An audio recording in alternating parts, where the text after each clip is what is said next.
Hello students, welcome back to our YouTube education channel Shikshan Academy. आज के इस video में हम स्टैंडर्ड 8th का विकास साइंस वर्कबुक के अंदर आपका चैप्टर नंबर 4 का मेटल्स एंड नॉन मेटल्स के अंदर materials, metals and non metal के अंदर पेज नंबर 44 के ऊपर हम एक्टिविटीज़ का क्वेश्चन नंबर 4 से स्टार्ट कर रहे हैं। इसके पहले जो हमारा वीडियो आया था पार्ट 4 में, इस चैप्टर का पार्ट 4 में हमने क्वेश्चन नंबर 3 तक किया था एक्टिविटीज़ का। आज हम इस वीडियो में पेज नंबर 44 के ऊपर आगे का क्वेश्चन सॉल्व कर रहे हैं। तो चलिए यहाँ पे देखते हैं क्वेश्चन नंबर 4 आपका क्या गिवन है। क्वेश्चन नंबर 4 में आपको बोला गया है to understand the reaction of sodium metal with water. आपको ऐसा एक्टिविटी करना है कि सोडियम मेटल के साथ वाटर का क्या रिएक्शन होता है वो हमें यहाँ पे देखना है।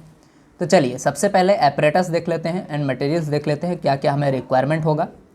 पीस ऑफ सोडियम मेटल, एक आपको सोडियम मेटल का टुकड़ा चाहिए। बीकर, वाटर चाहिए। Tongs, filter paper, piece of cotton cloth, piece of cotton, then cotton cloth, then red and blue litmus papers. इतनी चीज़ें की आपकी रिक्वायरमेंट होगी इस टेस्ट को परफॉर्म करने के लिए।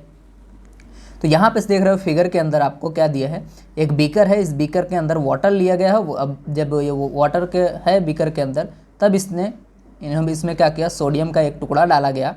और यहाँ पे जब आप देखोगे, जब ये सोडियम का टुकड़ा डाला गया तो ये सोडियम वाटर के साथ रिएक्शन करके क्या करता है, हीट जनरेट करता है। इसको हम एक्सोथर्मिक रिएक्शन बोलते हैं। ठीक है, एक्सोथर्मिक रिएक्शन यहाँ पे होता है। तो देखते हैं प्रोसीजर क्या है, कैसे आपको एक्टिविटी करनी है, परफॉर्म कैसे करना है वो यहाँ पे देखते हैं। Procedure, take a 250 ml beaker and fill it half with water. आपको क्या करना है, 250 ml जितना आपको एक बीकर ले लेना है, देन उसके अंदर आधा पानी डाल देना है। Cut a small piece of sodium metal carefully. आपको धीरे से क्या करना है, सोडियम मेटल जो आप लाए हो उसका एक थोड़ा सा छोटा सा टुकड़ा आपको यहाँ पे कट करना है और उसके अंदर आपको ड्रॉप कर देना है। Dry the piece of sodium metal. आपको क्या करना है, सोडियम मेटल पीस मतलब जो सोडियम मेटल है उसको ड्राई करना है। Sodium metal, wrap it a small piece of cotton cloth. आपको क्या करना है, कॉटन क्लॉथ के साथ उसको रैप कर देना है। ठीक है, then put the wrapped sodium piece of cotton cloth in the beaker containing water and observe carefully. देखिए जब आप डायरेक्टली करोगे तो यहाँ पे फायर बहुत फास्ट होगा, इसलिए इन्होंने क्या किया, कॉटन क्लॉथ में उसको रैप किया, देन उसके बाद क्या किया, वाटर बीकर के अंदर ड्रॉप किया। बाद में test the solution with red and blue litmus paper. जब आप इसके अंदर डाल दोगे सोडियम तो वहाँ पे हीट जनरेट होगा और उस सॉल्यूशन को आपको क्या करना है, टेस्ट करना है रेड और ब्लू लिटमस पेपर से। ओके, तो देखते हैं ऑब्जर्वेशन क्या है।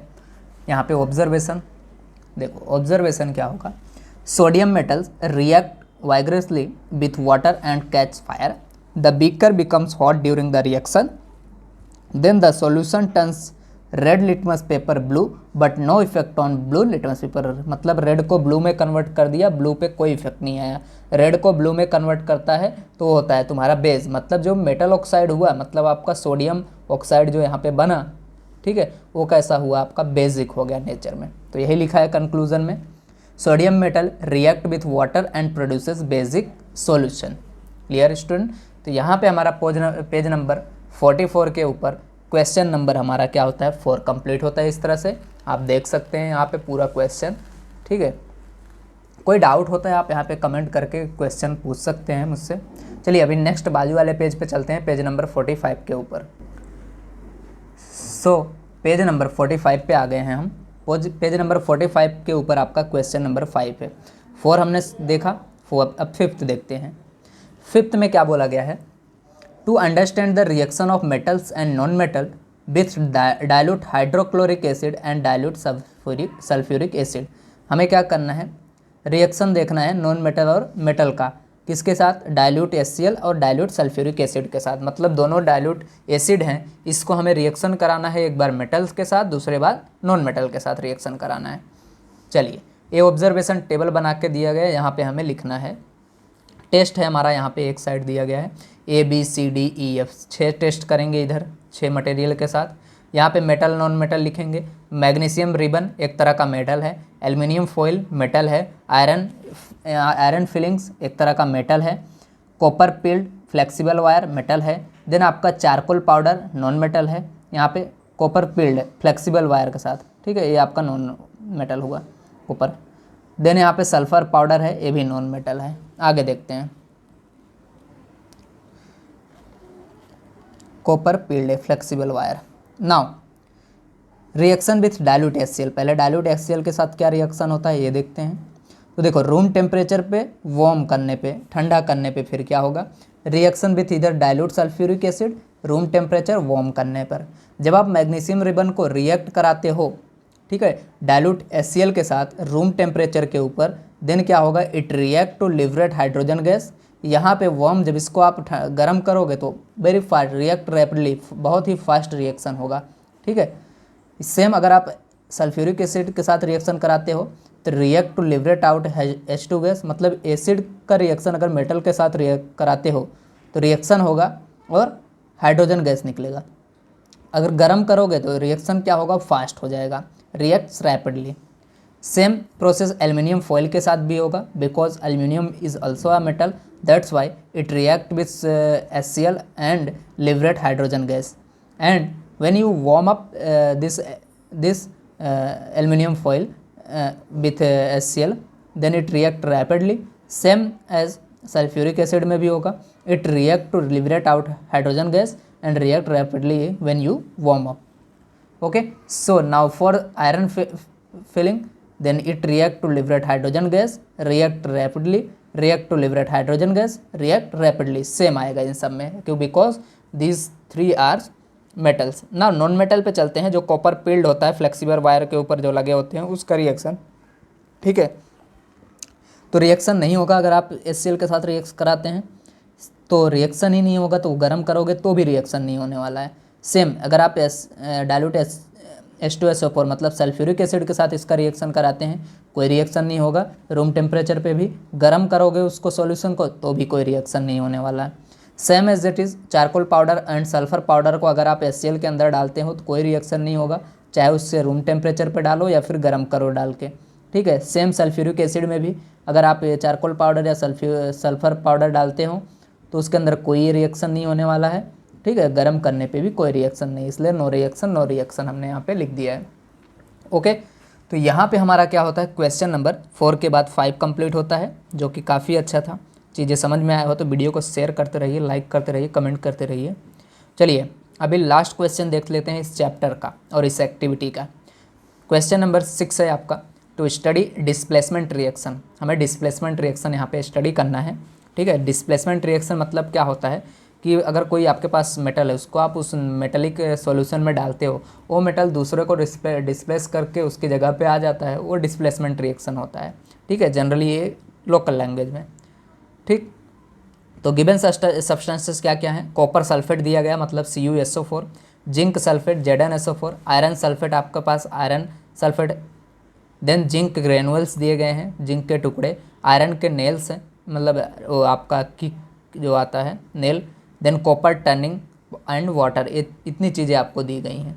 तो इसको आप एपरेटस एंड मटेरियल्स में पूरा का पूरा ऐसे राइट कर लोगे। इसके एक्स्ट्रा आपको क्या करना है, बीकर ले लेना है, क्योंकि बीकर में ही हमें ये सब चीज़ें परफॉर्म करना पड़ेगा।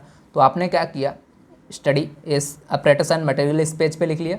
अभी नेक्स्ट पेज पे हम चल रहे हैं, जहाँ पे क्या दिया गया हमारा जो है ये प्रैक्टिकल जो है एक्टिविटी, उसको हम उस पेज पे देखेंगे। चलिए आ जाते हैं हम इधर। ये रहा हमारा पेज नंबर 46 के ऊपर, जो कि लास्ट पेज है इस चैप्टर का, लास्ट क्वेश्चन है। तो देखिए यहाँ पे सबसे पहले बीकर्स को समझते हैं, इन बीकरों में क्या रखा गया है। पहला बीकर देख रहे हो, इसके अंदर क्या है, यहाँ पे ये दोनों बीकर के अंदर, ए और बी के अंदर कॉपर सल्फेट का सॉल्यूशन रखा गया। पहले तो ये समझ लो, ये जो सॉल्यूशन भरा है कॉपर सल्फेट का है। बाकी इन दोनों के अंदर जो है, इसके अंदर देखो, एक के अंदर जिंक सल्फेट का सॉल्यूशन है, दूसरे के अंदर क्या है, आयरन सल्फेट का सॉल्यूशन है। ई वाले में जिंक सल्फेट का सॉल्यूशन है, ठीक है। 3 सॉल्यूशन हमने देखा, इन दोनों के अंदर कॉपर सल्फेट सॉल्यूशन, इसके अंदर जिंक सल्फेट, इसके अंदर आयरन सल्फेट, इसके अंदर जिंक सल्फेट। मतलब सी और ई में जिंक है, ए और बी में कॉपर सल्फेट है, और आयरन डी में है अकेला सॉल्यूशन स्टार्टिंग में। फिर हमने क्या किया, देखो पहले वाले के अंदर हमने जिंक ग्रेनुअल्स डाले, जिंक के कुछ टुकड़े डाले, दूसरे वाले के अंदर आयरन के टुकड़े डाले, तीसरे सी के अंदर हमने क्या किया, कॉपर टर्निंग डाला, और डी के अंदर भी कॉपर का ही हमने यहाँ पे टर्निंग डाला। ई के अंदर हमने क्या किया, आयरन नेल डाल दिया, ठीक है। अब यहाँ पे कॉपर और जिंक, देखो दो चीज़ें आई, कॉपर और जिंक, तो कॉपर और जिंक में से रिएक्टिविटी किसकी ज़्यादा है, जिंक की, इसलिए जो जिंक है इस Cu को यहाँ से डिस्प्लेस करके खुद आ जाएगा तो ZnSO4 बना देगा, मतलब जिंक सल्फेट बना देगा, ठीक है, जो कि आप देख सकते हो इधर, ठीक है। अब इसमें आपने आयरन नेल डाला हुआ है, आयरन भी क्या होता है, कॉपर से ज़्यादा रिएक्टिव होता है, तो आयरन क्या करेगा, कॉपर को भगा के वहाँ पे बैठ जाएगा, मतलब डिस्प्लेस कर देगा, इसलिए यहाँ पे बन जाएगा आयरन सल्फेट का सॉल्यूशन, ठीक है। The layer of Cu is deposited, देखोगे तो यहाँ पे नीचे साइड क्या होगा, यहाँ पे आयरन के ऊपर चिपक जाएगा, इधर जिंक के ऊपर थोड़ा थोड़ा मान लो कॉपर चिपक जाएगा। अब इन तीनों के अंदर देखोगे कोई रिएक्शन नहीं होगा, क्यों नहीं होगा, उसका रीज़न है क्योंकि आपने जिंक सल्फेट का सॉल्यूशन डाला है और कॉपर का यहाँ पे आपने मेटल डाला, तो अब जिंक ज़्यादा रिएक्टिव है कॉपर से, इसलिए कॉपर क्या करता है, कॉपर ज़्यादा रिएक्टिव नहीं है जिंक से, तो कॉपर इसको डिस्प्लेस नहीं कर पाता जिंक सल्फेट को, इसलिए ये एज इट इज़ रहता है, कोई चेंज नहीं आया। Same as it is iron sulphate में भी ऐसा होगा, आयरन सल्फेट का सॉल्यूशन है, इसके अंदर कॉपर डाला, अब कॉपर ज़्यादा रिएक्टिव नहीं है इसलिए आयरन को डिस्प्लेस नहीं कर पाता है, कोई रिएक्शन नहीं हुआ। सेम अब बात करें आयरन और जिंक की, तो जिंक सल्फेट का आपने सॉल्यूशन लिया, तो अब जो जिंक है ना वो आयरन से भी ज़्यादा ताकतवर है, मतलब आयरन क्या करेगा, आयरन इसको डिस्प्लेस नहीं कर पाता जिंक को, इसलिए इसमें भी कोई रिएक्शन नहीं होगा, ठीक है। ये रखने के बाद अब 1 घंटे बाद ये ऑब्जर्वेशन आपको देखना है। तो ये था पूरा, इसका समझ में आ गया होगा। अब प्रोसीजर देख लेते हैं क्या था। Take 500 ml beakers and label them as A, B, C, D and E. Take 50 ml water in each beaker. Then in beakers A, B dissolve a spoon of copper sulfate. In beaker C and E, D को नहीं, dissolve zinc sulfate and in beaker D dissolve iron sulfate। बन गए तीनों पांचों solution. Add zinc granule in beaker A and put iron nail in beaker B. Put copper turning beaker C and D and put iron nail in beaker E। हमने रख दिया। अब हमें observe करने हैं changes. Then observe change in beakers. पहला observation देखो क्या हुआ, in beaker A zinc replace, मतलब यह डिस्प्लेस कर सकता है copper from copper sulphate solution. Zinc क्या करता है, डिस्प्लेस कर देता है कॉपर को कॉपर सल्फेट के सॉल्यूशन में। And blue colour of solution disappear. अब आपको पता है कॉपर सल्फेट का सॉल्यूशन ब्लू होता है, जब उसने जिंक ने डिस्प्लेस कर दिया तो ब्लू जो कलर था वो डिसअपियर हो जाएगा। नेक्स्ट बीकर बी में देखो, in beaker B iron replace या displace copper sulphate solution to form iron sulphate solution. There is no change in beaker C, D and E. C और D और ई में कोई चेंज नहीं हुआ। अब कंक्लूजन देख लेते हैं। यहाँ पे कंक्लूजन नंबर 1 क्या कंक्लूड पहला, a displacement reaction takes place in beaker A and B. A और बी में क्या हुआ, डिस्प्लेसमेंट रिएक्शन हुआ। Second, no displacement reaction takes place in beaker C, D and E. बाकी के तीनों जो बीकर्स थे उसके अंदर कोई डिस्प्लेसमेंट रिएक्शन नहीं हुआ, ठीक है। तो यहाँ पे हमारा ये चैप्टर कंप्लीट होता है। तो वीडियो को पॉज करके आप इसको राइट करते रहिए, और अगर कोई कन्फ्यूज़न होता है तो कमेंट कीजिए, वीडियो को लाइक कीजिए, शेयर कीजिए। Thank you very much. मिलते हैं नेक्स्ट वीडियो में, जहाँ पे हम चैप्टर नंबर 5 स्टार्ट करेंगे।